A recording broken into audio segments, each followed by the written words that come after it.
Okay, so we'll start. Nigamakalpataror galitam phalam sukamukadam dadruva samyutam pibata bhagavatam rasamalayam muhuraho rasika vivavaka Narayanam namaskrityam naram chaiva narotam devim saraswatim vyasam tato jayamudire nashta prayeshu abhadreshu nityam bhagavata sevaya bhagavate uttama sloke bhaktir bhavatir naistiki Om Namo Bhagavate Vasudevaya. Om Namo Bhagavate Vasudevaya. Om Namo Bhagavate Vasudevaya. Okay, so let's read. Maji, if they want to take turns and read, they can read. So we are reading from Shrimad Bhagavatam, that canto, entitled The Status Quo. Chapter 27, entitled The Understanding the Material Nature, and text 16 to 20. So, Narayan Mataji, if you want somebody to chant the sloka and chant the... Yes, Prabhu. I'll ask first Rohini sorry. Yeah, Rohini Mataji. Will you share the screen, Mataji? Thank you. Very well. Suma Mataji, are you there? Shilpa Mataji? Okay. So, Vasudha Mataji, Haribol, you can read.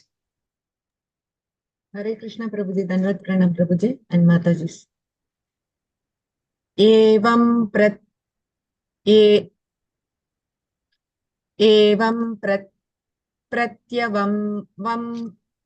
pratyavam mrisya sav. So, Atmanam. No problem. Continue, Mataji. Evam pratyavam mrisya sav. Atmanam pratipadyate saharikarasya dravyasya yo avastanam anugrahaha. Hare Krishna. Thank you very much. Next, Vrishabhanu Mataji, you can read the translation. Yes, Mataji, Hare Krishna, Dandavat Pranam. When by mature understanding one can realize his individuality, then the situation he accepts under false ego becomes manifest to him. Prabhu, you want purport as well? Yes. Okay. So, Anita Mataji, please read the purport. Hare Krishna, purport by Srila Prabhupada, Jai Srila Prabhupada. The Mayavadi philosopher's position is that at the ultimate issue, the individual is lost, everything becomes one, and there is no distinction between the knower and the knowable and knowledge. But by minute analysis, we can see that this is not correct. Individuality is never lost, even when one thinks that the three different principles, namely the knower, the knowable, and knowledge, are amalgamated or merged into one. The very concept that the three merge into one is another form of knowledge. And since the perceiver of the knowledge still exists, how can one say that the knower, knowledge, and knowable have become one? The individual soul who is perceiving this knowledge still remains an individual, both in material existence and in spiritual existence. The individuality continues. The only difference is in the quality of the identity. In the material identity, the false ego acts, and because of false identification, one takes things to be different from what they actually are. That is the basic principle of conditional life. Similarly, when the false ego is purified, one takes everything in the right perspective. That is the state of liberation. It is stated in the Ishopanishad that everything belongs to the Lord. Isha Vasham Idam Sarvam. Everything exists on the energy of the Supreme Lord. This is also confirmed in Bhagavad Gita, because everything is produced of His energy and exists on His energy. The energy is not different from Him. But still, the Lord declares, I am not there. When one clearly understands one's constitutional position, everything becomes manifest. False egoistic acceptance of things conditions one, whereas acceptance of things as they are makes one liberated. The example given in the previous verse is applicable here. Due to absorption of one's identity in his money, when the money is lost, he thinks that he is also lost. But actually, he is not identical with the money, nor does the money belong to him. When the actual situation is revealed, we understand that the money does not belong to any individual person or living entity, nor is it produced by man. Ultimately, the money is the property of the Supreme Lord, and there is no question of its being lost. But as long as one falsely thinks, I am the enjoyer or I am the Lord, this concept of life continues and one remains conditioned. As soon as this false ego is eliminated, one is liberated. As confirmed in the Bhagavatam, situation in one's real constitutional portion is called mukti or liberation. Hare Krishna. Thank you, Mataji. Thank you, Prabhuji.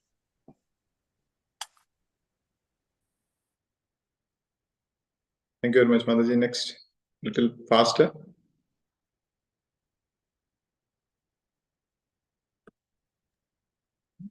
Devotiruvacha Purusham Prakriti Brahman na Vimunchati Karhichet Anyonya Pashrayatvacha Nityavatvad Anayo Prabhu.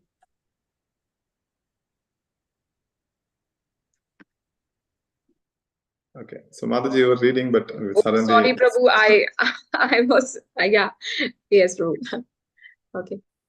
Okay, You read, Prabhu, translation. please, you read. Me? No, you were reading the shloka, Prabhu. So I interrupted in between. I was not aware that I was unmute. Okay, Mataji. Devotiruvacha Purusham Prakriti Brahman na Vimunchati Karhichet Anyonya Pashrayatvacha Nityatvad Anayo Prabhu. Yeah. Translation purpose. Karpagavali Mataji.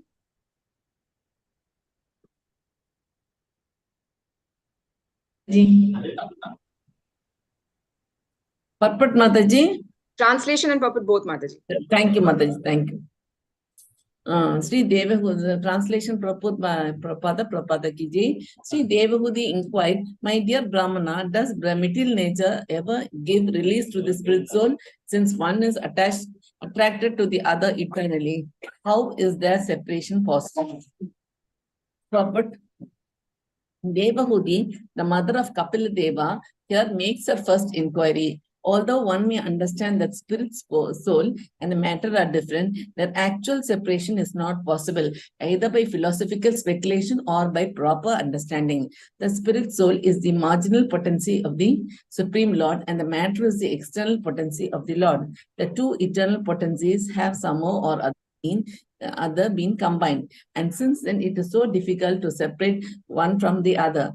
How is it possible for the individual soul to become liberated? A practical experience, one can see that when the soul is separated from the body has no real existence. And when the body is separated from the soul, one cannot perceive the existence of the soul. As long as the soul and the body are combined, we can understand that there is life. But when they are separated, there is no manifested existence of the body or the soul. This question asked by Devahudi of Kapila Deva is more or less impelled by the philosophy of voidism. The voidists say that consciousness is a product of a combination of matter, and that as soon as the consciousness is gone, the material combination dissolves, and therefore there is ultimately nothing but voidness. The absence of consciousness is called nirvana in Mayadavi philosophy. Thank you, Prabhu and Mataji. Mataji, that voidism, what is Mataji meaning? Prabhu will define that from Mataji. Thank you. Yeah. What was he asked? Sorry, I couldn't hear much. Voidism. Voidness. Okay, we'll discuss it. Yeah. Thank you, Prabhuji. Thank you, Mataji. Hare Krishna, Mataji. Divya Gopu Mataji. Hare Krishna, Mataji. Hare Krishna, Prabhu. Pranams. Yata gandasya bhumescha nabhavo vyatirekatah apamrasasya cha yatha tata buddhih parasya cha. Shall I read the translation, Mataji? Yes, Mataji. Translation and purpose. Okay, Mataji. Translation by Srila Prabhupada ki jai. As there is no separate existence of the earth and its aroma or of water and its taste, there cannot be any separate existence of intelligence and consciousness. Purport by Srila Prabhupada, Srila Prabhupada ki jai. The example is given here that anything material has an aroma. The flower, the earth, everything has an aroma. If the aroma is separated from the matter cannot be identified. If there is no taste to water, the water has no meaning. If there is no heat in the fire has no meaning. Similarly, when there is want of intelligence, spirit has no meaning. Hare Krishna. Prashanti Mataji. Hare Krishna Prabhuji, Dandavat Pranam. Akurta karma bandhoyam purushasya yadashrayah guneshu satsu prakrute kaivalyam teshvatah katam. Mataji, shall I continue? Yes, Mataji. Translation and purport. Yes, Mataji. Translation and purport by Srila Prabhupada, Prabhupada ki jai. Hence, even though he is the passive performer of all activities, how can there be freedom for the soul as long as material nature acts on him and binds him? Purport. Although the living entity desires freedom from the contamination of matter, he is not given release. Actually, as soon as the living entity puts himself under the control of the modes of material nature, his acts are influenced by the qualities of material nature and he becomes passive. It is confirmed in Bhagavad Gita, Prakrute Kriyamanani Gunaehe. The living entity acts according to the qualities or modes of material nature. He falsely thinks that he is acting, but unfortunately he is passive. In other words, he has no opportunity to get out of the control of material nature because it has already conditioned him. In Bhagavad Gita, it is also stated that it is very difficult to get out of the clutches of material nature. One may try in different ways to think that everything is void in the ultimate issue, that there is no God, and that even if the background of everything is spirit, it is impersonal. This speculation may go on, but actually it is very difficult to get out of the clutches of the material nature. Devahuti poses the question that although one may speculate in many ways, where is liberation as long as one is under the spell of material nature? The answer is also found in Bhagavad Gita 7.14. Only one who has surrendered himself onto the lotus feet of the Supreme Lord Krishna, Mam Eva Ye Prapadyanti, can be freed from the clutches of Maya. Since Devahuti is gradually coming to the point of surrender, her questions are very intelligent. How can one be liberated? How can one be in a pure state of spiritual existence as long as he is strongly held by the modes of material nature? This is also an indication to the false meditator. There are many so-called meditators who think, I am the Supreme Spirit Soul. I am conducting the activities of material nature. Under my direction, the sun is moving and the moon is rising. They think that by such contemplation or meditation, they can become free. But it is seen that just 3 minutes after finishing such nonsensical meditation, they are immediately captured by the modes of material nature. Immediately after his high sounding meditation, a meditator becomes thirsty and wants to smoke or drink. He is under the strong grip of material nature, yet he thinks that he is already free from the clutches of Maya.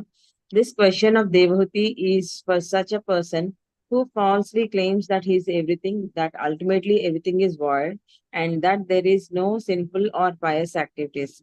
These are all atheistic inventions. Actually, unless a living entity surrenders onto the Supreme Personality of Godhead, as instructed in Bhagavad Gita, there is no liberation or freedom from the clutches of Maya.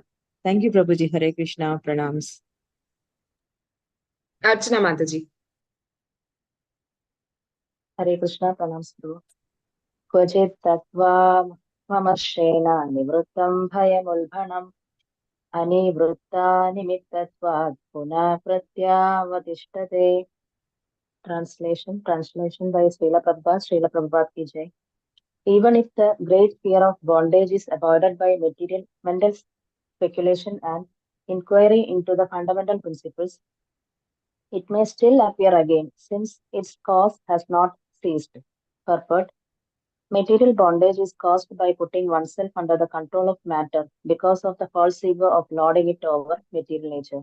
Bhagavad Gita 7.27 states, Icha Dvesha Samutrena. Two kinds of propensities arise in the living entity. One propensity is Icha, which means desire to lord it over material nature or to be as great as the Supreme Lord. Everyone desires to be the greatest personality in this material world. Dvesha means envy. When one becomes envious of Krishna or the Supreme Personality of Godhead, one thinks, why should Krishna be the all and all? I am as good as Krishna. These two items, desire to be the Lord and envy of the Lord, are the beginning cause of material bondage. As long as a philosopher, salvationist, or Vaidist have some desire to be supreme, to be everything, or to deny the existence of God, the cause remains and there is no question of his liberation. Devahudi very intelligently says one may theoretically analyze and say that by knowledge he has become freed but actually, as long as the cause exists, he is not free. Bhagavad Gita confirms that after performing such speculative activities for many, many births, when one actually comes to his real consciousness and surrenders to the Supreme Lord Krishna, then the fulfillment of his research in the knowledge is actually achieved. There is a gulf of difference between theoretical freedom and actual freedom from material bondage. The Bhagavatam 10.14.4 says that if one gives up the auspicious part of devotional service and simply tries to know the things by speculation, one wastes his valuable time. Klishyanti e kevala bodha labdhaye. The result of such a labor of love is simply labor. There is no other result. The labor of speculation is ended only by exhaustion. This example is given that there is no benefit in husking the skin of an empty paddy. The rice is already gone. Similarly, simply by the speculative process, one cannot be freed from material bondage, for the cause still exists. One has to nullify the cause and then the effect will be nullified. This is explained by the Supreme Personality of Godhead in the following verses. Hare Krishna.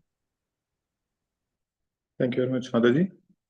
Om Jnanatimirandasya Jnananjana Salakaya Chakshurumilitam Yena Tasmai Shri Gurave Namaha. Shri Chaitanya Manobhistam Stapitam Yena Bhutale Swayam Rupa Kadamikam Dadati Swapadantikam Vandeham Shri Gurum Shri Yuta Kamala Shri Gurum Vaishnavamscha Shri Rupam Sagrajadam Sagana Raghunathan Vitam Tam Sajivam Sadvaitam Sabhadutam Parijana Saitam Krishna Chaitanya Devam Shri Radha Krishna Padam Sahagana Lalita Shri Vishaka Natamscha He Krishna Karuna Sindhu Deenabandho Jagatpate Gopesha Gopika Kanta Radha Kanta Namostate Tapta Kanchana Gaurangi Radhe Vrindavaneshwari Vishabhanusute Devi Pranamami Haripriye Vancha Kalpatarubhyasya Kripa Sindhubhye Vacha Patitanam Pavanebhyo Vaishnavebhyo Namo Namaha Namo Vishnupadaya Krishna Prishtaya Bhutale Srimate Bhaktivedanta Swaminiti Namine Namaste Saraswate Devi Gauravani Pracharine Nirvishesha Shunyavadi Pashyata Deshatarine Jai Shri Krishna Chaitanya Prabhu Nityananda Shri Advaita Gadadhara Srivasati Gaura Bhaktarinda Hare Krishna Krishna Krishna Hare Hare Hare Ram Ram Ram Hare Hare. Thank you very much to all of you, those who joined here. So we are reading from the third canto, the status quo, and particularly we are in the chapters, the very important chapters, or very one of the important philosophical chapters of Shrimad Bhagavatam, that is Kapila Shiksha. So those who do Bhakti Vaibhav, I hope maybe some of you are done it, are doing it, or maybe willing to do it.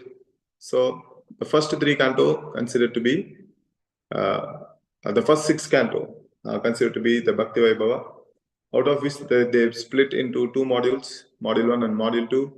In the module 1, it's basically canto 1, 2, 3, and the canto 1 to 3, that is the first module, ends with the Kapila Shiksha, which is very, very important and a lot of philosophy. Many people, they don't understand it because it's a lot of philosophy. So this is the second most philosophical subject after Uddhava Gita. The Uddhava Gita comes later. Uddhava Gita, the knowledge given by the Supreme Lord to Uddhava is one of the longest chapter of philosophy. I think it covers some. I think I'm not sure, but it's long. It's long. So here also, if you see, I think in the third canto there are 33 chapters, if I am not wrong, out of which some last around 10 chapters, more than 10 chapters talks about the Kardama Muni and Devhuti pastime, particularly the last few chapters, I think from 24 till 33 is Kapli Shiksha. And Kapli Shiksha starts from 25th. Before that, we saw the Devhuti lamentation, how Kardama Muni quits home. I remember last time when I took the class, I was speaking on Kardama Muni's leaving home. And then, you all would have went through the series of verses, the chapters, and then now we are here in the main portion of the Kapila Dev's Siksha. So Kapila Dev, as we all know, that he is the son of Mother Devhuti, and Devhuti is the daughter of Swayambhu Manu. And Devhuti was married to Kardama Muni, one of the powerful sages. And we all saw, I hope all of you remember, the past time how Devhuti was given in marriage to Kardama Muni, and then how she was nicely serving, how she, how Kardama Muni and Devhuti are a good example of Grihasthashram, and then how how Kardama Muni was pleased with the service, and then Devhuti was the beauty was revoked by the mystic power of Kardama Muni, and then she asked for a boon, and then they enjoyed, and then she wanted the Kardama Muni was ready to give love of Godhead, but Devhuti wanted a son, and then he blessed Devhuti with the son, and then as soon as the son is ready to protect the mother, he wanted to leave home because he wanted to set an example to the common man that the Grihasthashram, like one should move from the Grihasthashram to the Vanaprastha to the Sannyasa, but that is a higher standard. This is where we were, and then Devhuti got some fear. She got bewildered, and she asked some questions to Lord Kapila Dev. So anybody remember what are the questions was asked by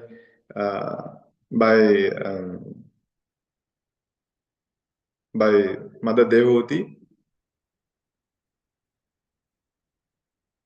Anybody remember? There are 7 questions asked by Mother Devhuti.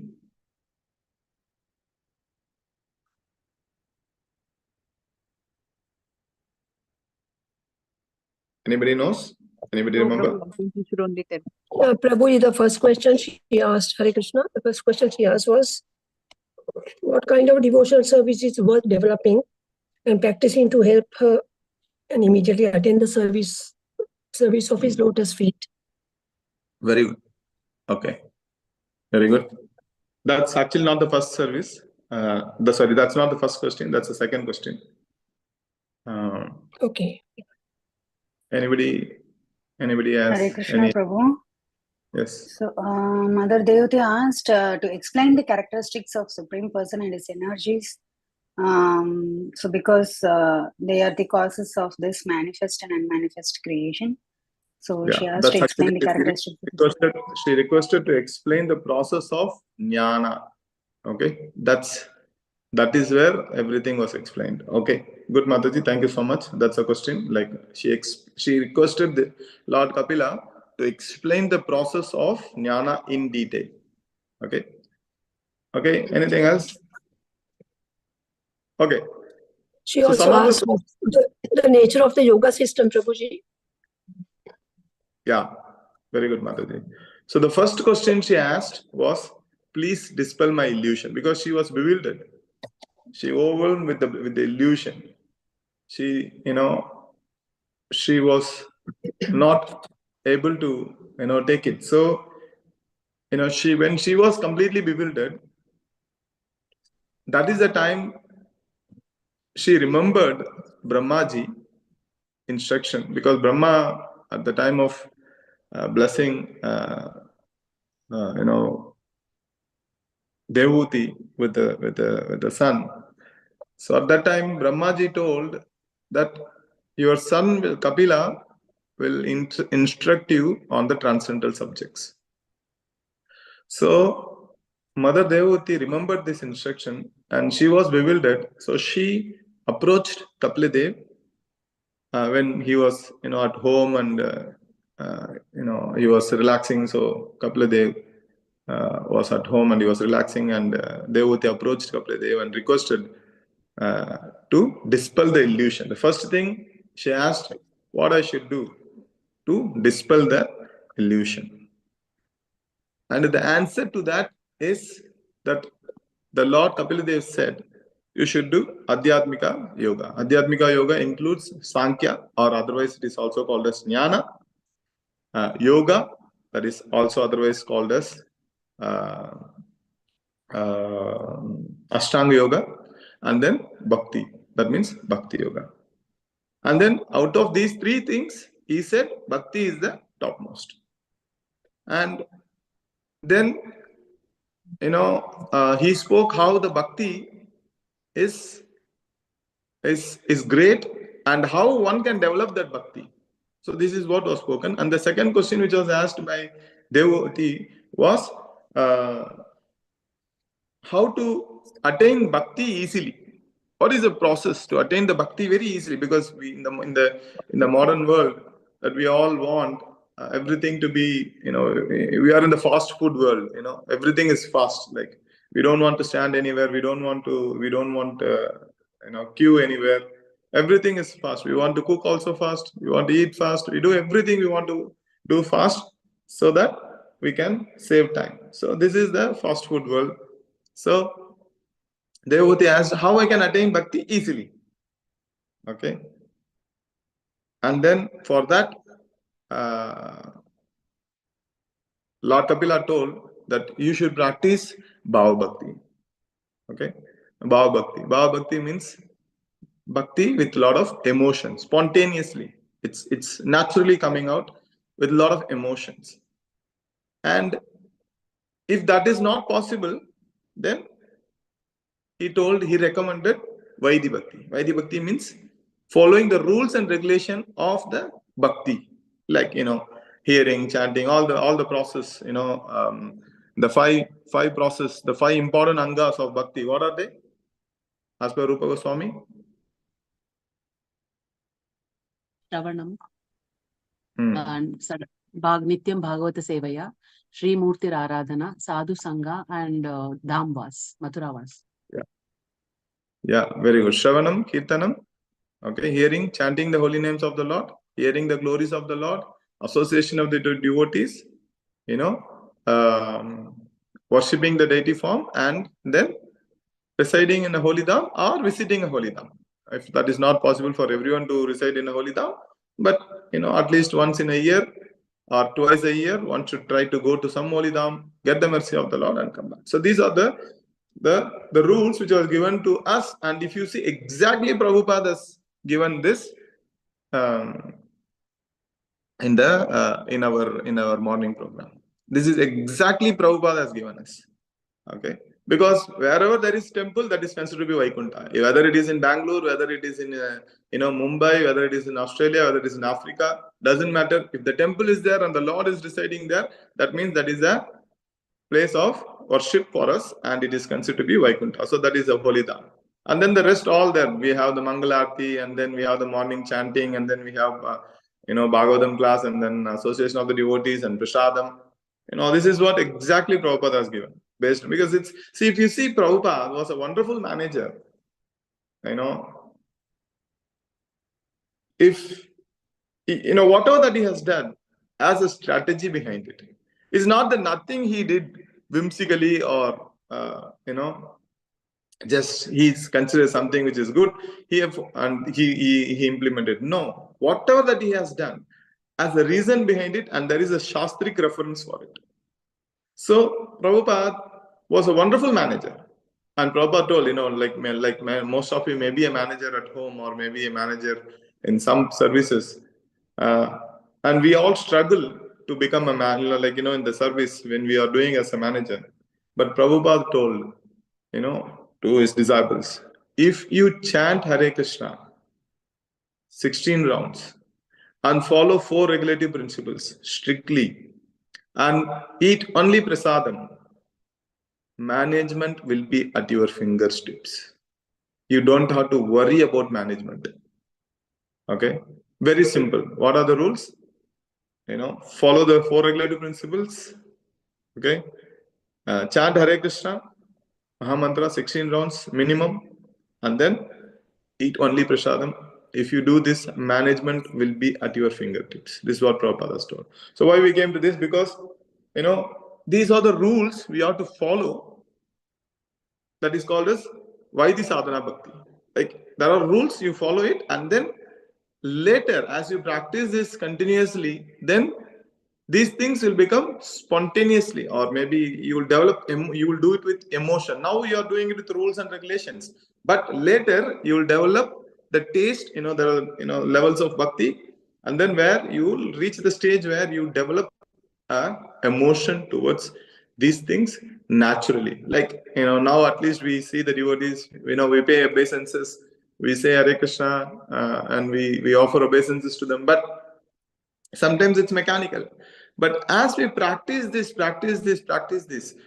we become more humble, and then it will become natural, it will become spontaneous. And what is the solution for that? You have to chant Hare Krishna. If you chant Hare Krishna, you become more humble.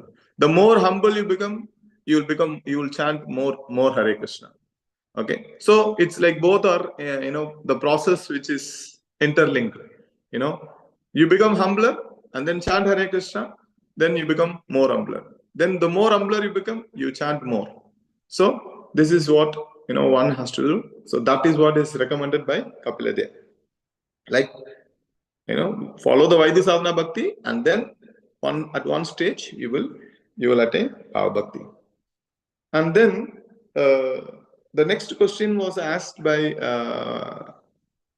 Devahuti, that please explain the process of, if you see, this is coming in the 25th chapter, third canto, 25th chapter, text 29.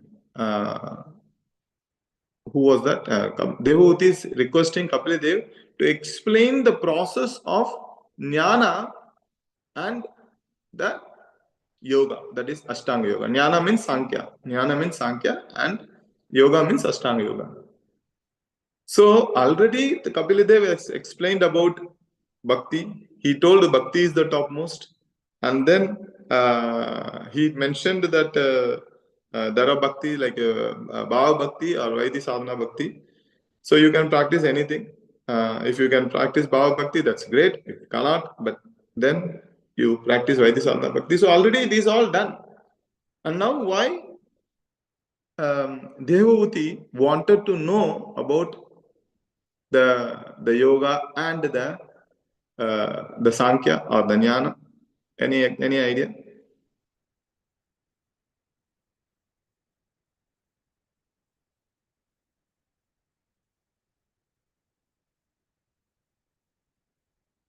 Anybody can unmute and speak.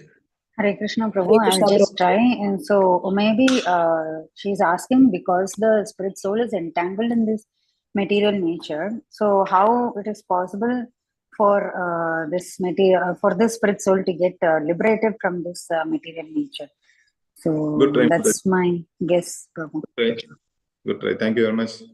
Good guess. Okay. Anything else? Hare Krishna Prabhuji. Prabhuji, when Kardamuni was leaving, she felt that her husband being a great sage and so great in spirituality, she wasted her material life in materialistic activities and did not take advantage of his spiritual progress. So she requested Na Prabhuji that you bring me out of this delusion, and then he said Kapila Muni will come. So I feel she's trying to get the advantage of. But the question is, after understanding about the bhakti from Kapila Deva, Kapila spoke almost many chapters. Okay, I think some 25 full chapter is talking about Bhakti Yoga. The chapter 25 fully is talking about Bhakti Yoga, how Bhakti Yoga is great, and how to attain Bhakti Yoga, how to practice Bhakti Yoga. Everything he has given in detail, and which is the topmost. And now, after hearing why Devavati wanted to know about jnana and the yoga. To see God everywhere, Prabhu, is it that she wanted to develop love of Godhead? Okay, that is Bhakti Yoga includes Jnana Yoga and Sankhya Yoga. Sorry, Jnana Yoga and Ashtanga Yoga. Bhakti Yoga, if you practice, Prabhuji, is it for understanding the supremacy of Bhakti Yoga over the other yogas? Then very good. Thank you very much. Thank you very much. What's your name, Mataji? Sorry, I didn't, because I can't see your name. Meenakshi Shankar Prabhuji. Meenakshi Mataji, thank you so much.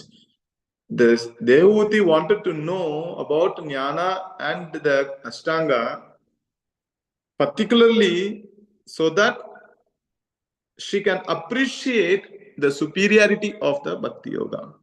Because, for example, if you have a mango and you have some other fruit, okay, for example, one has a mango, one has a pear, and one has an apple. To appreciate the taste of the mango, then you should actually taste the other two things. Then only you will appreciate the mango. Then you come to a conclusion by yourself that, oh yeah, this is the best one. So just for that one, for that reason, Devavati is asking this question to explain the process of jnana and the Ashtanga Yoga in detail. Okay. So I hope this was nicely explained by the previous speakers. And then from that is what from like this ends at I think 25th or 25th last chapter 25 last, and then and then Lord Kapila explained the whole Sankhya process. So that the Ashtanga Yoga comes later. That the Ashtanga Yoga, so the whole 26 chapter 26 and 27 is explained by Lord Kapila only about the Sankhya philosophy. That is jnana. Sankhya means jnana. So it is, there's what is Sankhya? Anybody knows what is Sankhya? What is jnana? What is Sankhya? What is jnana? Hare Krishna Prabhu. To have So knowledge of Sankhya philosophy material. is the manifestation characteristics of the elements, which is the Mahatattva. Okay, very good. And very the good. universal form of the Lord, which is composed of that those elements. Okay, good. Thank you very much, Mataji. Anyone else? I think somebody else wanted to answer. Body and soul, Prabhuji. It's about body and soul. Very good. The Also matter and the knowledge of matter and spirit. The knowledge about the matter and spirit. This is called as jnana. And what is Sankhya? The analysis of the matter and the spirit and the origin, linking it to the Supreme Personality of God is called as the Sankhya philosophy. Okay. So there was one atheist Kapila also. Okay, Prabhupada quotes that atheist Kapila many times in his purports in the Bhagavad Gita and Bhagavatam. That atheist Kapila, he analyzed the matter and the spirit, but he did not link it with the Supreme Lord, the origin of everything. But whereas the Lord Kapila, the son of Devavati, analyzed both matter and spirit, and he told the link between the Supreme Lord, between the matter and the spirit. So I hope these all were covered in the past slokas, like how there are three things: Purusha, Prakriti, and Jiva, and how they are interconnected. Yeah. Anybody knows what is the connection between Purusha, Prakriti, and Jiva? Who is Purusha? The Lord. Supreme Lord. The Lord. Prakriti is the material nature and the Jiva is a living entity. Very good. Thank you very much. And how they are connected? The jiva desires, and because of that, the Lord maintains his Sanction. material world, Sanction. and sanctions his material world. So through which the jiva again and again with his desires, he is getting connected to this material. Very good. The jiva has so much of desire, and the desires are fulfilled by the prakriti, by the material nature, and under the sanction of the Supreme Lord. Upadrishtanumantacha Bharta Bharta Maheshwara. Okay, in the 13th chapter of Bhagavad Gita, these things are very nicely explained by Lord Sri Krishna to Arjuna and wonderfully given purport by Srila Prabhupada. You know, if you want to know this connection, you can go back to the 13th chapter. Okay. So now we are at the end of this. Like, you know, you must have seen the last you must have heard about the Sankhya philosophy. The Lord would have, Lord Kapila would have explained the Purusha, Prakriti, and you know, the Jiva, and how everything is manifested. Okay, how the Jiva is manifested, how the Prakriti is manifested. What are the 23 elements of this? You know, the 23 elements of the Prakriti, how it is manifested. Okay, how the senses are manifested, how the demigods are manifested, how the mind is manifested, how the intelligence is manifested, how the tanmatras are manifested, how the Mahat Tattva is manifested. You know, everything. Actually, you all know this one. You know, Mahavishnu, from Mahavishnu comes everything. From Mahavishnu comes the Pradhan or Prakriti, and then the time factor reacts, and then Mahat Tattva is formed, and then Mahat Tattva gives rise to the you know, the Tanmatra, the false ego, and false ego under the three modes: mode of passion, mode of goodness, mode of ignorance, give rise to mind, intelligence, and you know, senses. So many things happens. So I don't want to go deep into those things. So 23 elements are created, and then I think the last sloka or the previous sloka, if I am not wrong, the previous speaker must have explained one analogy about the sun and the reflection of the sun on the wall. Sorry, the water on the wall. Anybody can explain that one if you remember? I think that's previously some few slokas ago, because that's very much related to what we are going to what we are discussing today. The sun reflection in the water moves along to the movement of the water, but the movement is not disturbed. The reflection is not disturbing the actual sun. So it is the same. Even though there are three modes of nature, Bhagavan, it is from the Supreme Soul. He is not affected by the three modes. Okay. Correct. Okay. Prabhuji, here sun is Krishna, Bhagavan, and the wall is body, and whatever the water we will see in the lake or something. Water is the Jiva. Jiva. Very good. Feeling or feeling. So the sun is reflecting on the water, and the water is reflecting on the wall. And you can see sometimes, you know, when there is a reflection, you can see that white color, you know, patches in the wall. So you can see that there is a reflection of the water. And you can also understand there is the presence of the sun. Just by seeing the reflection of the water on the wall, this is actually not the real water. Just by seeing the reflection on the wall, we can understand that there is a sun and there is a water. So similarly, you know, the Jiva is considered to be the sun, and it reflects on the water. The water is considered to be the ahankara, okay, or the false ego, and then that is reflected on the wall. That means that the consciousness is reflecting on the body. Okay, the consciousness is reflecting on the body. So, like whatever activity that we do, okay, we can understand there is a presence of the soul, and the soul is under the influence of the false ego. The false ego, you know, is what is false ego? False ego is basically whatever that we think which we are not. That is called as false ego. Anything that you think, What is the original ego? What is the real ego? Jivera Swarupoy Krishna To think I'm the Das. doer. Jivar Yes. Jivera Swarupoy. That is the Krishna Das. we are the servant of the Lord. That is the real ego. But what is the false ego? Can somebody give some examples? Those who are not speaking. Me and mine. Me and mine. Me I'm the and doer. mine, Prabhu. That is a false ego. I'm the doer. I and mine. Okay. The false ego is that any identity that we are putting other than the servant of the Lord is considered to be false ego. Like I am the father, I am the owner, I am an Indian, I am an American, I am white, I am black, I am north, I am south, I am Kannadika, I am Maharashtrian, I am Madrasi, I am Punjabi, I am a male, I am a female, I am a teacher, I am a student. All these things, there's no end to these false identities. There's no end to the false identity.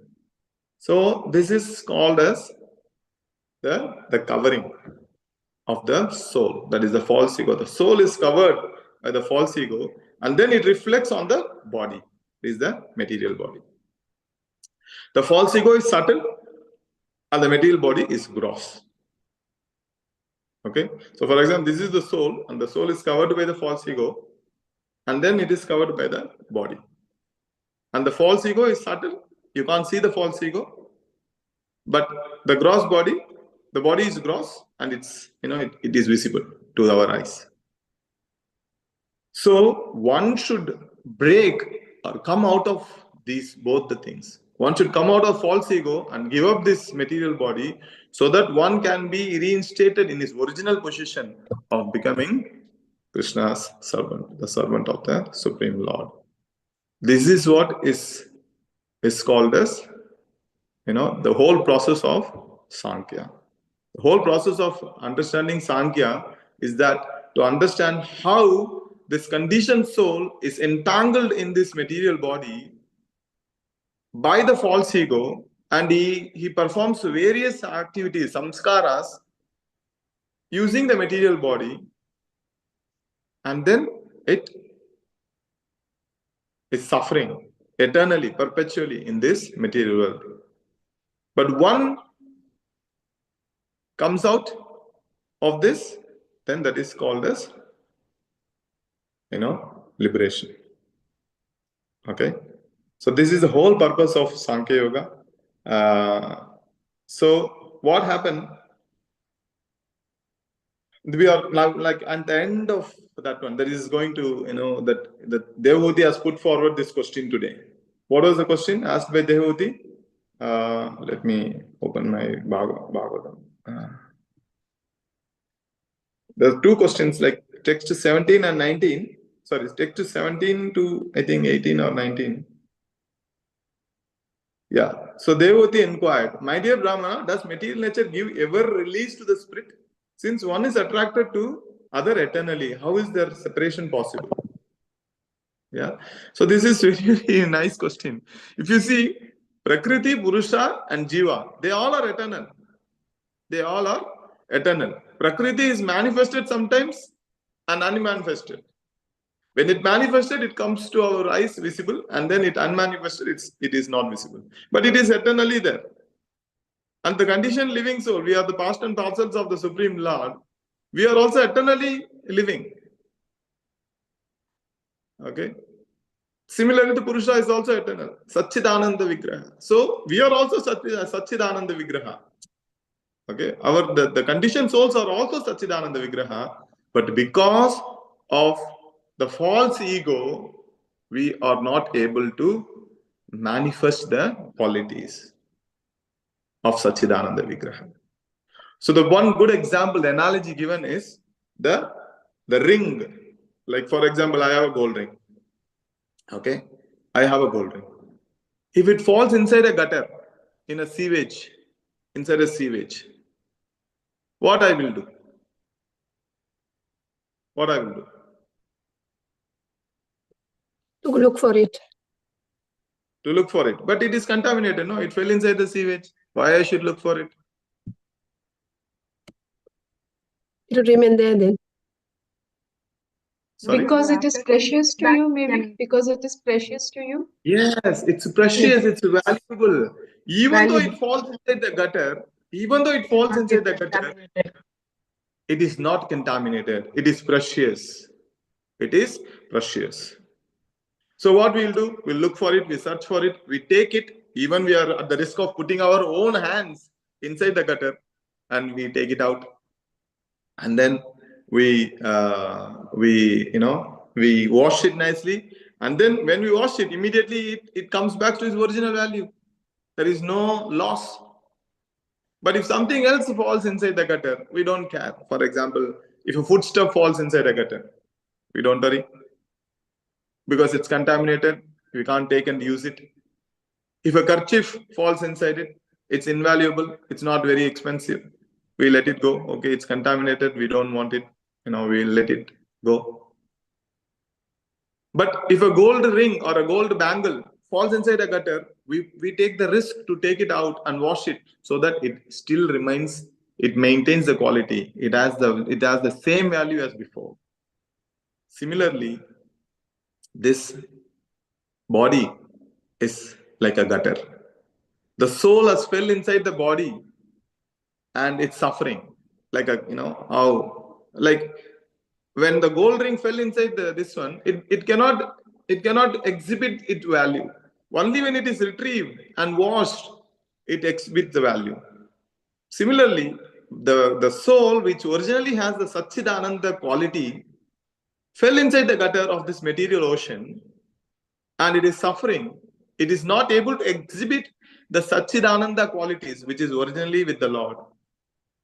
And suffering here in this condition, so or in the conditioned world eternally. And what is the solution to it? Okay, is to remove the false ego, to come out of this false ego. And once you come out of the false ego, the soul is now inside the gutter. When you retrieve it, when you retrieve it, okay, what will happen? It will naturally exhibit the qualities of Satchidananda Vigraha, and also it will become the servant of the Supreme Lord, which is the original quality of the spirit soul. So this is what was in this 4 verse, or in the text 16. So text 16, when by mature understanding one can realize his individuality, then the situation he accepts under false ego becomes manifest to him. Okay, somewhere Prabhupada gives this analogy of tiger in the dream. I hope many of you know this example already. I just want to remind you all that the tiger, somebody who is in the tiger, like having a dream, and there is a tiger chasing him in the dream.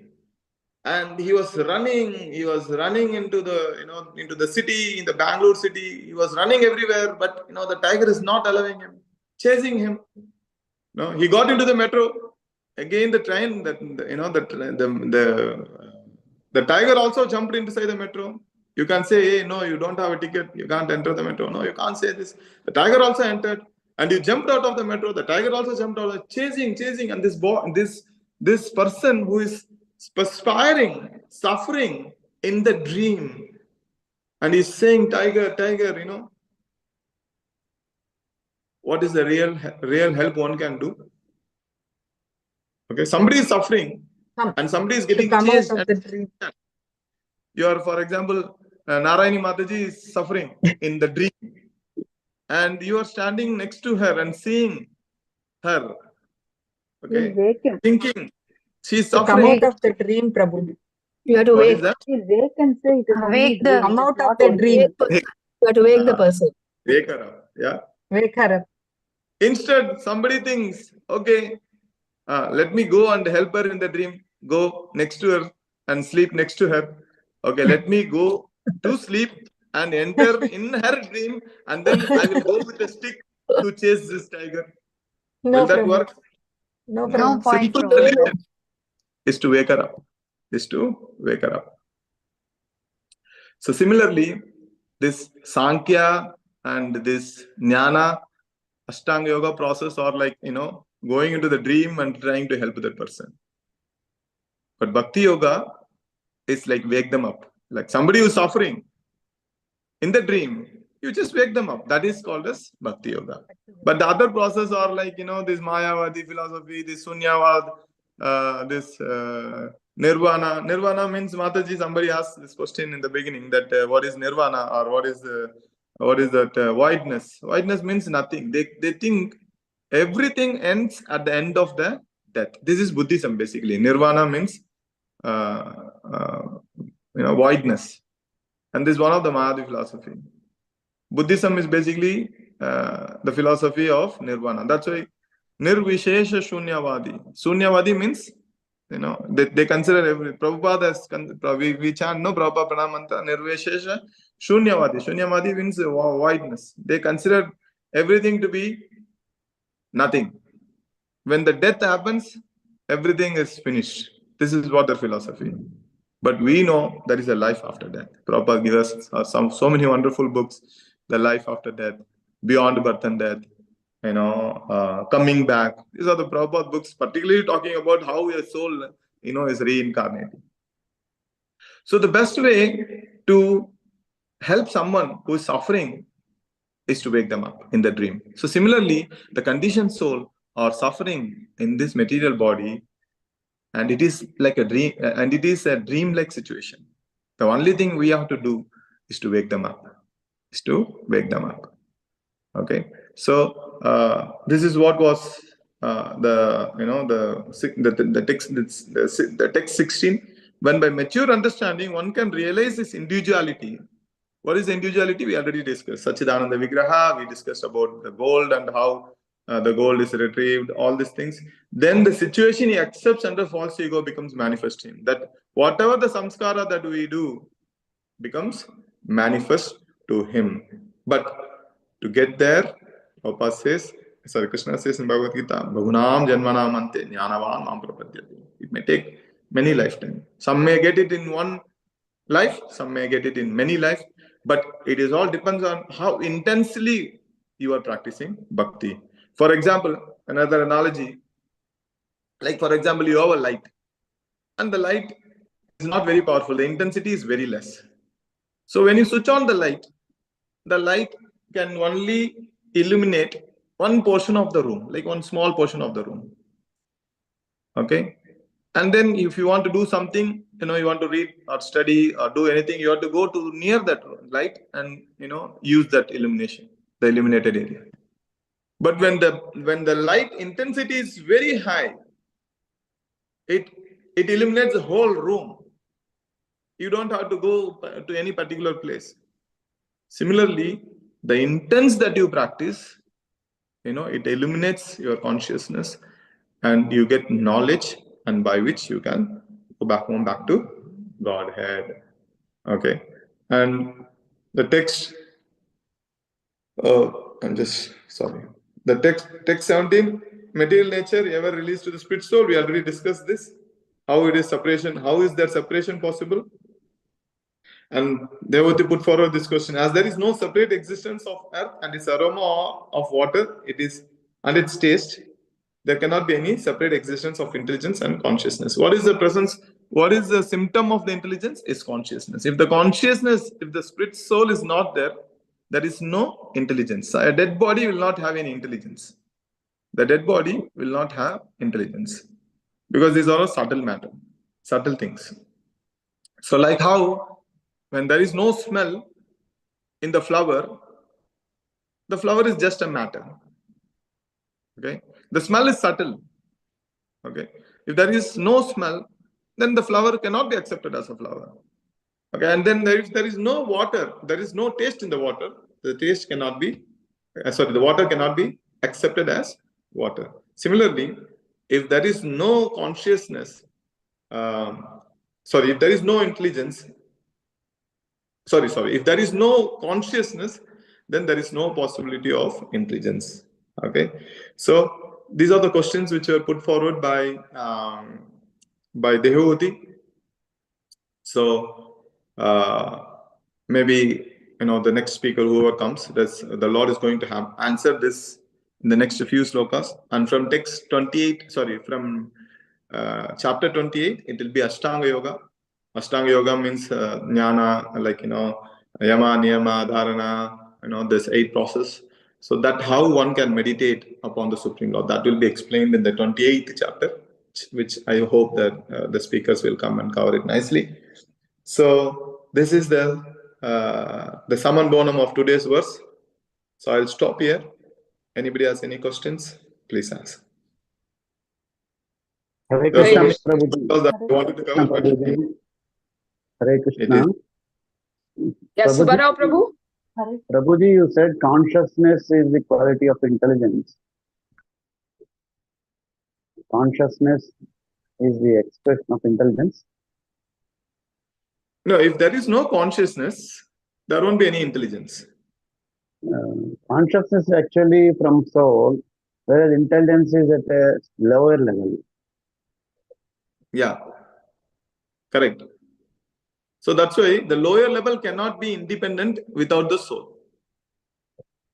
The intelligence cannot act independently without the presence of the soul. This is what I mean.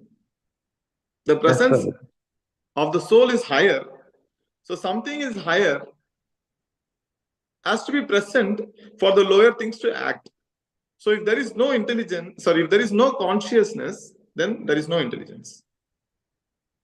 Yes, sir. Thank you, Prabhu. Hare Krishna, Prabhuji, Dandavat Pranam.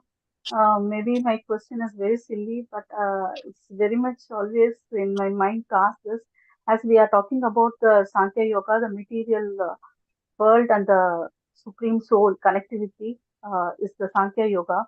See, you were telling that we are a part of Supreme Soul. We are eternally present somewhere, and due to our I and our what to say gunas, when we get into the contact of these 3 gunas, we are binded in this material world, and to elevate from this and reach the Goloka, we have to cross all these 3 modes. The Tamoguna, Rajoguna, and Satoguna, and we have to go to Sutta Sattva to reach the Bhagavan, the Supreme Soul, so that we don't get into this birth and death recycle. But one point of time, we were all in the Supreme Sutta Sattva only. Only when we, at the will of Bhagavan, we were into this material world, right? At the very first time, we were not by ourselves, we didn't come into this material world, right? Only after getting trapped, we got into this contact of all these 3 gunas. At the very first time, we were all eternal and we were in Sutta Sattva Guna only. So where it comes I and my wish and dominating Ahankara and all. So it's a doubt for me for many. Very nice, Mataji. Question. Thank you so much. Basically, it's the one and only answer is envy. The rebellion against the Lord. Okay. So we were there in the eternal world, and then there was an envy towards the Supreme Lord. We saw the Lord is enjoyer, and you thought, or maybe I thought, why I am not the enjoyer? Why only Krishna is the enjoyer? That is envy. That's a rebellion. When the conditioned soul or the soul, when it rebels against the God, immediately he falls down to this conditioned world. Because we want to enjoy, no? We wanted to be the enjoyer. So Krishna give us the entire creation. If you see the 14, if you see in the Bhagavatam, 2nd canto, 3rd canto, 5th chapter, the entire creation was created by the Supreme Lord to exhibit his love for the conditioned soul. Like those who want to enjoy away from Krishna, Krishna has created this entire world and gave it to us, saying that now you go and enjoy. So the only the reason of why we are here is we become rebellious against the Supreme Lord, and then because of the rebellion, we were we have given the forgetfulness of Krishna. Krishna has given us the forgetfulness, because if there is no forgetfulness, we cannot enjoy away from Krishna. For example, the gopis, they never enjoyed away from Krishna. They always wanted to enjoy with Krishna. Even Krishna left, they were feeling separation. So when you come from the spiritual world to this material world to enjoy. And if you carry this, the consciousness that, oh, I'm supposed to be with Krishna, now I'm here, I want to go back to Krishna, I want to go back to Krishna, I miss Krishna, I miss Krishna. If you're always thinking like that, then you cannot enjoy. Okay, you cannot enjoy. So Krishna given us the forgetfulness, so that we forget about Krishna and enjoy. And because of that, what happens? Because of the rebellious nature, we forget Krishna. And because of that forgetfulness about Krishna, we put a lot of false identity on us. That the original identity is we are the servant of Krishna. But because we forget Krishna, we put a lot of false identities, like I am this, I am that, I am this, I am that, I am this, I am that, like whatever that we have discussed before. That is the cause of the suffering.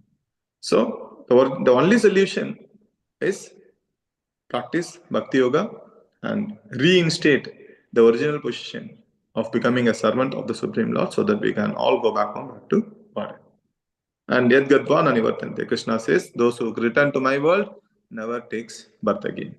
Okay. Many times in the Bhagavad Gita he says, and also you mentioned that one of the sloka is very important. That's why we are suffering here. Daivi Isha Gunamayi in 7.14 text Bhagavad Gita 7 text chapter 7 text 14.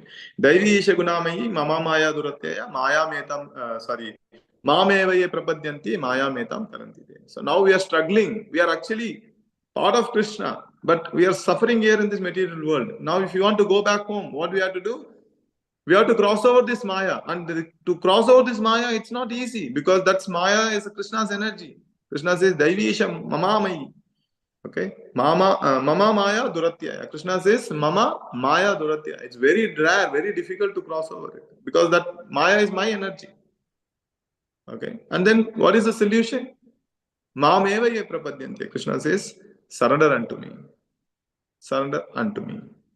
Maya metan tarandite. Then it is very easy to cross over this material ocean and go back to God. Okay, Mataji? Hare Krishna. I hope I answered your question. Thank you very much. Hare Bol, thank you. Suma Mataji. Hare Krishna Mataji, thank you so much Mataji. Hare Krishna Prabhuji, pranams to you Prabhuji. Prabhuji, since many days I had the same doubt Prabhuji, like we were with the Lord and how did we come back here? So when you explained it now, I could understand that. I just want to get it clarified Prabhuji, whether it is correct. My understanding is like when we reach the Supreme Abode, it is like our individuality is not lost. As Prabhupada says, a green bird going and sitting on a green tree. So it is not losing any of its individuality. It is in the same way. So when you said that, when we got that envy of jealous of Lord, and we came to this because of our desires, that I could understand, Prabhuji. Like Bhagavad Gita, which one in the 15.6 shloka, which you said that Yad Gatvana Nivartante Taddama Paramam Mama. So in that shloka, Bhagavan is saying, is it only for the reformed souls that goes back to him, that will never return, Prabhuji? Like, is these Bhagavad Gita Shastras and Gurus and everything is for the reformment of the souls which have come by their own wish? Is it so, Prabhuji? Yeah. Oh. So I'll answer. That's a very good question, Mataji. So I'll answer it into with an analogy. Like if you want to become a doctor, or you want to get a doctorate or PhD, what do you have to do? We have to study, Prabhuji, and get into the right, admission to that. Get into the right institute or university, study nicely. You first study your UG and then your PG, and then, you study, you do your research, and then you submit, and then you become a doctor. PhD, you can complete your PhD, right? So this is one process of becoming or getting your PhD. But there is another process that sometimes they will give you a honorary PhD, like honorary doctorate, because of your work that you did for the society or the community. Like, the politicians, sometimes some big businessmen, they get honorary degree or honorary PhD doctorate from the university. So then they never went to the university. Sometimes they didn't even go to the school, but they got the PhD. So similarly, you want to go back home, there's two ways. One is sadhana siddhi. It's one person, that one type is called as sadhana siddhi. One who do sadhana perfectly and then perfect their sadhana and then go back home. That's sadhana siddhi. And then kripa siddhi. This kripa siddhi means those who are, blessed by the Lord directly. They don't have to do any practice. They're blessed by a great, powerful Acharya, Vaishnava. They go back to God. Okay. So this is the two ways to attain the abode of the Lord. So the Kripa Siddhi is very rare. Even if you see in the Bhagavatam and all, it's very rare. But Sadhana Siddhi, yes. We all are Sadhana Siddhis. We have to practice. We have to perfect our sadhana, and then, you do the Vaidhi sadhana, and then you attain Bhava Bhakti, then you go back to Godhead. And of course, once you go there, you won't return. You will never return. The very important thing, sometimes the next question may arise, oh, why I fell down? I was there with the Lord. I fell down. Some people say we never fell down. Some people say we fell down. But as per the Prabhupada, purpose, we can see many times that we fell down from the spiritual world. But the point is, rather than trying to understand, analyze, whether we fell down or not, the point is, the reality is that we are already in this material world. We are suffering. We are conquered by the modes of the material nature. We are under the false ego. So what we have to do? We have to raise above these things. Okay, that I am suffering. I fell down or not doesn't matter, but I am already here in the material world. Now I have to go back to the spiritual world, which is given in all the scriptures, which is narrated by all the acharyas. I want to go to that place, and so that you have to practice, the sadhana bhakti. Practice sadhana very sincerely, strictly, that you can go back to. Okay, Maji, I hope I answered your question. Hare Krishna, Prabhuji. Prabhuji, we are ready to accept that we have fallen down because of our desires and willingness of any desire. But we just wanted that, Prabhuji, will there be a chance, again, are there chances that we fall down from there? Or is it the promise that given by Krishna, you will never return back, you will be reformed forever? Yeah. Is it that, Prabhuji? Yes. That is what is given. Krishna is giving like insurance. Krishna is giving many times in the Bhagavad Gita. Thank you, Prabhuji. Taddamam paramam. Okay, Krishna says, Daivi shagunamayi mama maya duratyaya mame vaye prapadyante maya metam parantite. And then Krishna says, is that 4.7? What is the sloka? One who understands my transcendental Janma karma chame divyam yevam yovati tatvata. Then Krishna says, Abrahma bona loka punaravatino Arjuna, in the eighth chapter of Bhagavad Gita, Abrahma bona loka punaravatino Arjuna. So many slokas Krishna again and again says that, the devotees come to me, they will never go back again, because we already saw the suffering in the material world. But when we wanted to come down from there, Krishna warned us. Krishna told, no, don't go. But we were, not ready to listen. Prabhupada, we know the story of Prabhupada's son. He wanted to put his hand inside the fan. Prabhupada told no. But he wanted to put, then he said, no, okay, put it. Then he put it, he got injured. Then he realized why he should not supposed to do that. So similarly, like the Supreme Father Krishna told us that I don't want, please don't go there. It is not nice. But we were rebellious. We said, no, I want to go and enjoy. Krishna said, okay, go, finish. So similarly, we can, we have to remember this, and we can, understand that once you are here, you are going through so much of suffering that once you return to the spiritual world, you will remember the suffering, so you don't go back home. You will not even have a thought of rebellion against Krishna. And this is like a moment. For example, we are going through millions and millions and millions of birth. It is just like a moment of separation from Krishna. Okay. But that moment only, Mahaprabhu says, it's like Yuga Nimishne. Yeah. That's a little separation from Krishna is like yugas for Sri Chaitanya Mahaprabhu, who accepted the mood of Srimati Radharani. The gopis have the same bhava. Like when they were away from Krishna for a moment, they could not tolerate it. But for us, we are able to tolerate it. Why? Because of the forgetfulness.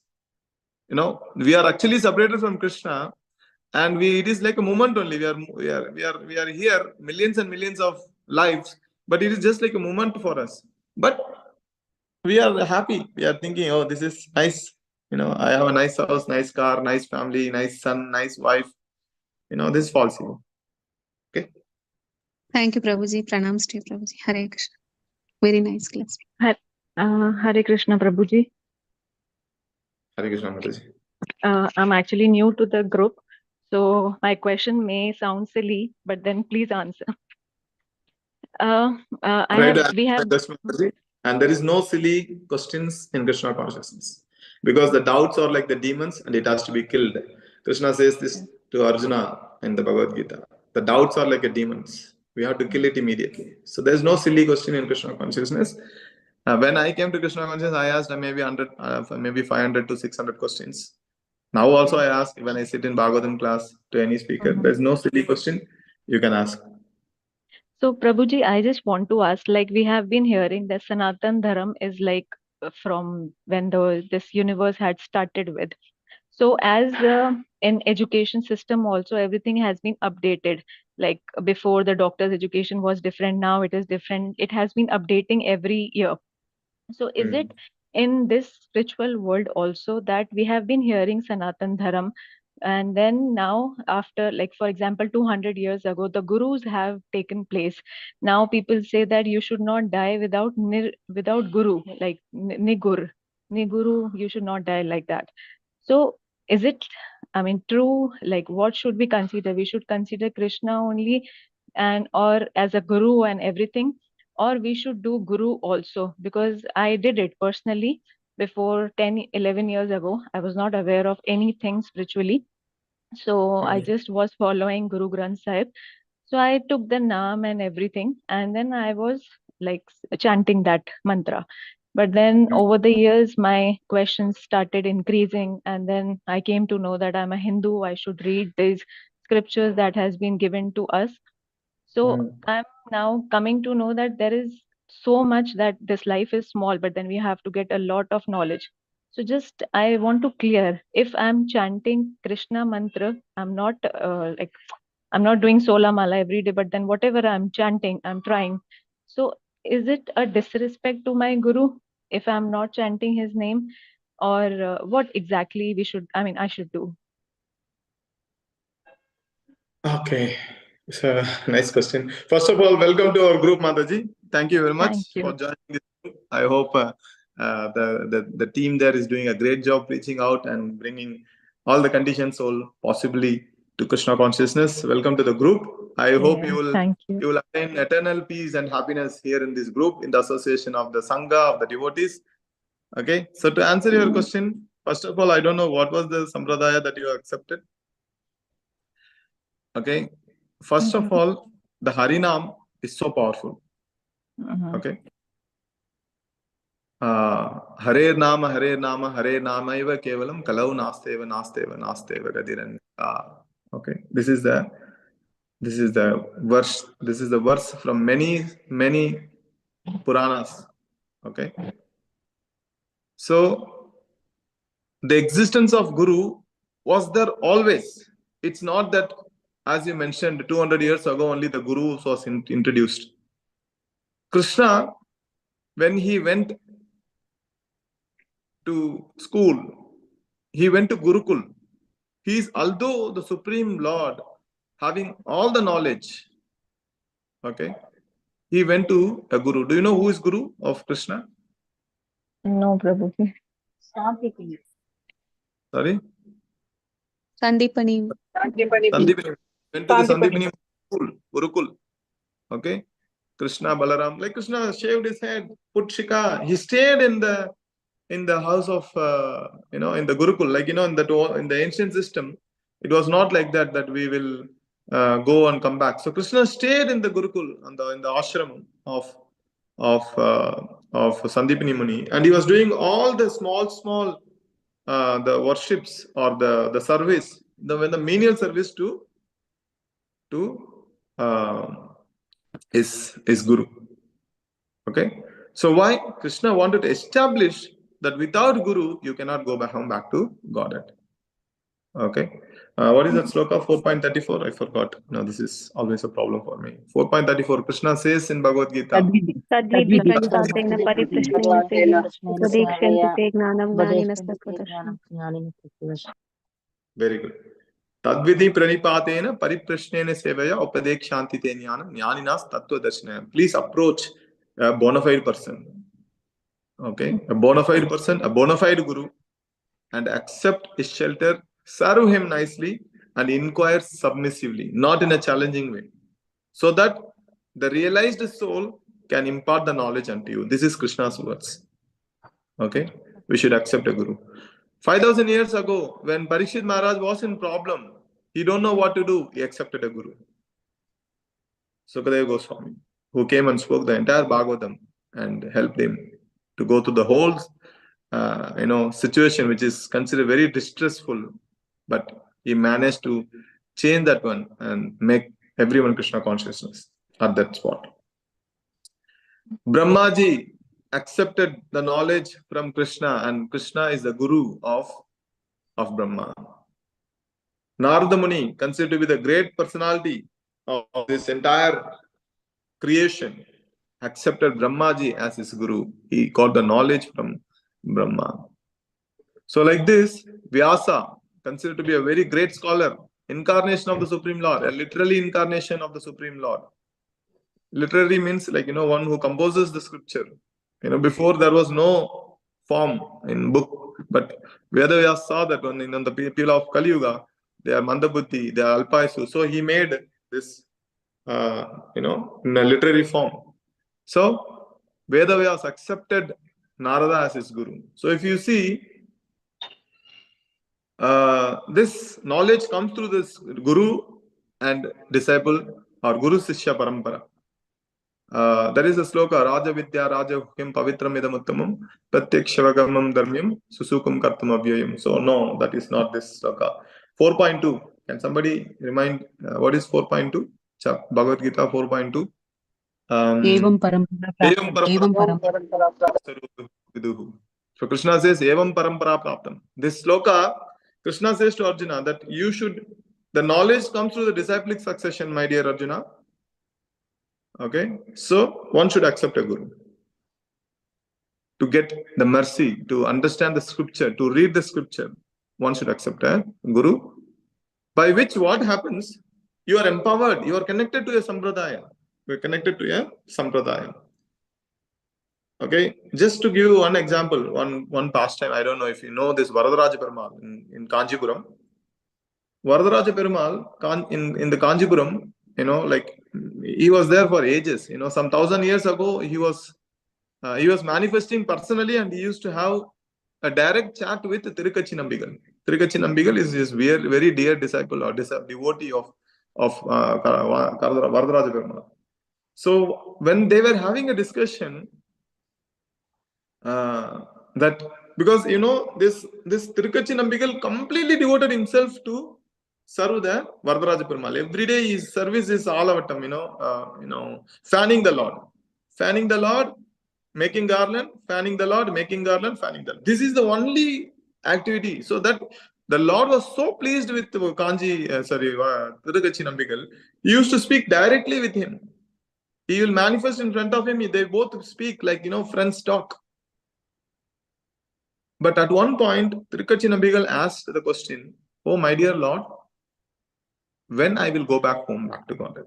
Whether this is my last life, because I am directly, associating and servicing you. Is this my last life?"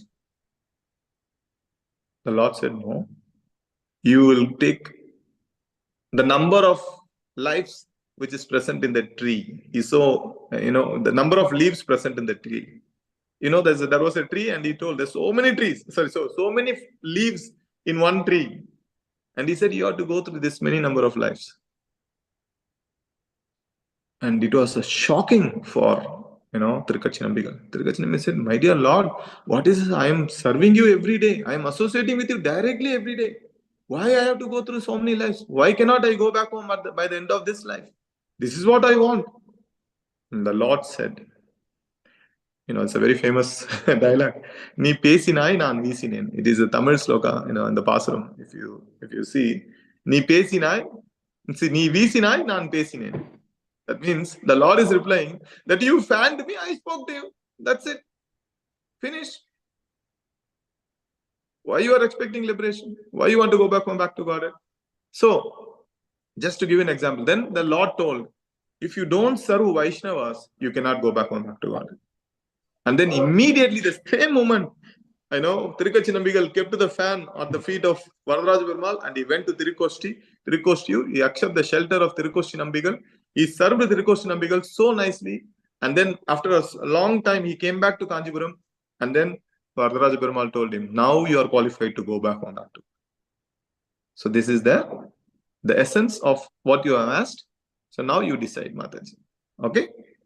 So just to conclude your answer to question, my answer to you is yes, you have to connect to your Sampradaya. You should accept a guru.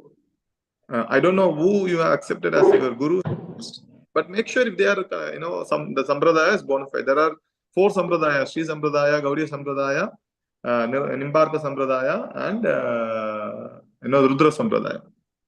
So the 4 Sampradaya, you accept one of this, that's fine, no problem. You don't have to be, connecting to the Gaudiya. We are Gaudiya Vaishnavas. So it is not necessary that you have to connect to them. Our Bhaktivinoda Thakur says that one of our Acharya in Gaudiya Sampradaya, he says there are four ropes. We are like in the deep well in the material ocean. And to come out of the well, there are 4 ropes. And these 4 ropes are the 4 Sampradaya. If you catch hold of any one of this rope, you will come out. Okay. But the very good thing is that the Gaudiya Sampradaya Vaishnava, the rope is very long and it is available so easily. Whereas the other Sampradayas, they're present in only certain part of the places, but they are not available. It's not very easily reachable. So, you can consider whether you want to catch hold of the rope, which is very easy, or you want to catch hold of rope that is difficult. Okay. Okay, Prabhuji. Thank you. And one more question. Is anyone who is taking birth and since birth the person is mentally ill, cannot understand, identify anything? So is that considered as the last birth or they have to go through many more? Like any other who can work from their mind?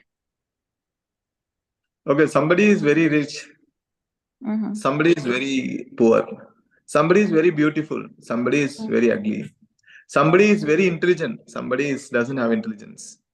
Okay. Somebody is very scholarly. Somebody is very, very illiterate. These all are coming from the previous births. Yeah. Okay. Because of the right and wrong that we did in the past, we are either enjoying or we are suffering. So somebody who doesn't have a good mental state is coming from the previous birth. The only thing we have to do is that we have to help him. If somebody, if he can hear and read, then help them to read scriptures, Shrimad Bhagavatam, Bhagavad Gita, hear and chant the Katha, hear and chant the holy names of the Lord. Give them prasadam, give them charnamrit, abhishek, worship the deities, abhishek, after the abhishek, give them charnamrit. By regular these things, they will be uplifted in their next life. This may not be their last life. They may go back to God. Because see, again, this is what I'm saying. This is the cycle of birth and death is very complicated to explain. I'm not in a position to explain this. But this is somebody who Brahma or some rishis, Sapta rishis only can explain these things. But it's very, very complicated. But if somebody who is in this state, somebody who is not in a good mental state, then we should give them all that is possible, which is connected to Krishna. Take them to holy places. Take them to help them to read Bhagavad Gita, or you recite Bhagavad Gita, you chant Bhagavad Gita, you chant the holy names in front of them. Let them hear, at least their consciousness, they will absorb something and the soul will release and they may go back home to Godhead, or they may get a better life. They become a pure Vaishnava in the next life. Okay? Oh,